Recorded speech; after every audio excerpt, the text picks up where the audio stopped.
Guys মই নিটকো পেট্ৰলিপছ কোম্পানীৰ পৰা কৈ আছোঁ। আজি আপোনাক দেখাব যাই আছোঁ 10W30 নিটকোৰ 10W30 800 ml। বলক আজি আমি কাৰ্টুনটো আনবক্সিং কৰি কিনে চাই লওঁ।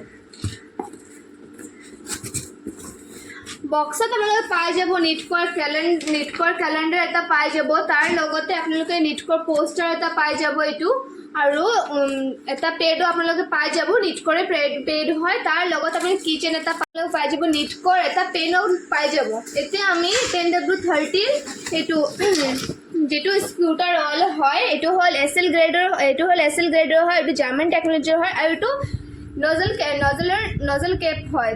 এইটো আপোনালোকে দেখা পাই আছে নিটকোৰ এম্বজাৰো কৰা আছে ভালদৰে, তললৈ নিটকো বুলি লিখাও আছে। তললৈ গ'লে নিটকোৰ ৰেজিষ্ট্ৰেশ্যন কৰা নাম্বাৰখন পাই যাম। বেক সাইডলৈ গ'লে আমি নিটকোৰ নিটকোৰ টোল ফ্ৰী নাম্বাৰটো পাই যাম, তাৰ লগতে MRPটো হ'ল 345, আৰু এই টোল ফ্ৰী নাম্বাৰটো আমাক কণ্টেক্ট কৰিব পাৰে। Thank U.